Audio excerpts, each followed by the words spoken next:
Hi ಎಲ್ರಿಗೂ ನಮಸ್ಕಾರ. ನಮ್ಮ ಅಡಿಗೆ ಸ್ಟೋರೀಸ್ಗೆ ಸ್ವಾಗತ. ಇವತ್ತಿನ ವಿಡಿಯೋದಲ್ಲಿ ಸಿಂಪಲ್ ಆಗಿ ಅಕ್ಕಿ ಉಂಡೆ ಕಡುಬುನ ಹೇಗೆ ಮಾಡೋದು ಅನ್ನೋದನ್ನ ತೋರಿಸ್ತಾ ಇದ್ದೀನಿ. ತುಂಬ ಹಳೆಯ ಕಾಲದಿಂದಲೇ ಮಾಡ್ತಾ ಇದ್ದಂತಹ ಒಂದು ರೀತಿಯ ಉಂಡೆ, ಹಾಗೆ ಬೆಳಗಿನ ತಿಂಡಿಗೆ ಮಾಡಿಕೊಳ್ಳುವಂತಹ ಉಂಡೆ. ಬನ್ನಿ ಹೇಗೆ ಮಾಡೋದು ಅಂತ ನೋಡೋಣ. 4 ಗಂಟೆ ಹೊತ್ತು ನೆನೆ ಹಾಕಿರುವಂತಹ ತಿಂಡಿ ಅಕ್ಕಿನ ನಾನು ಮಿಕ್ಸಿ ಜಾರ್ಗೆ ಹಾಕೊಳ್ತಾ ಇದ್ದೀನಿ.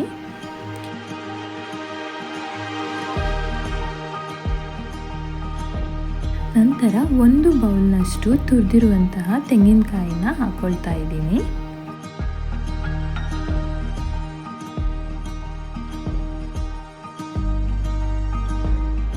ನಂತರ 4 ಏಲಕ್ಕಿಯ ಬೀಜವನ್ನು ಹಾಕೊಳ್ತಾ ಇದ್ದೀನಿ.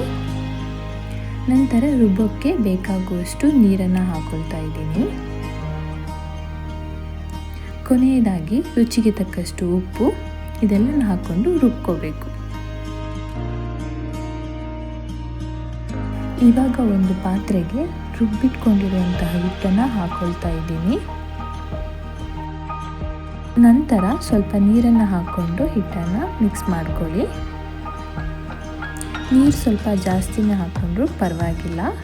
ಇವಾಗ ಸ್ಟವ್ ಆನ್ ಮಾಡಿಬಿಟ್ಟು ಹಿಟ್ಟು ಗಟ್ಟಿಯಾಗೋ ತನಕ ಮಿಕ್ಸ್ ಮಾಡ್ತಾ ಇರಬೇಕು. ಮಿಕ್ಸ್ ಮಾಡೋದು ನಿಲ್ಲಿಸ್ಬಿಟ್ರೆ ಇಲ್ಲಿ ತಳ ಹಿಡಿಯೋ ಚಾನ್ಸಸ್ ಇರುತ್ತೆ. ಅದಕ್ಕೆ ಕಂಟಿನ್ಯೂಸ್ ಆಗಿ ಮಿಕ್ಸ್ ಮಾಡ್ತಾನೆ ಇರಬೇಕು.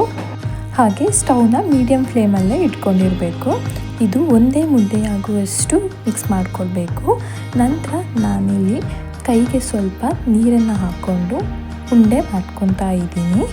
ನೋಡಿ, ಈ ವಿಡಿಯೋದಲ್ಲಿ ನಾನು ಹೇಗೆ ಮಾಡ್ಕೊತಾ ಇದ್ದೀನಿ ಹಾಗೇ ನೀವು ಮಾಡ್ಕೋಬೇಕು.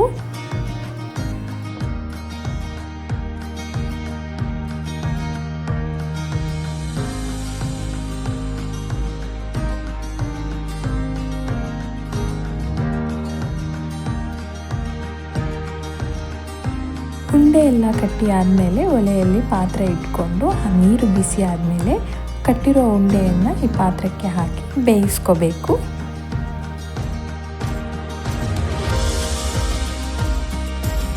ಇದನ್ನು ಮುಚ್ಚಿಟ್ಟು ಒಂದು 20 ನಿಮಿಷ ಬೇಯಿಸ್ಕೋಬೇಕು. ಇವಾಗ ಈ ಉಂಡೆ ಎಲ್ಲ ಚೆನ್ನಾಗಿ ಬೆಂದಿದೆ.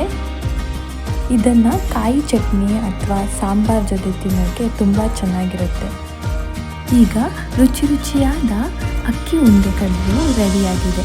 ನಿಮಗೆ ಈ ವಿಡಿಯೋ ಇಷ್ಟ ಆಗಿದ್ದರೆ ಪ್ಲೀಸ್ ಲೈಕ್ ಮಾಡಿ.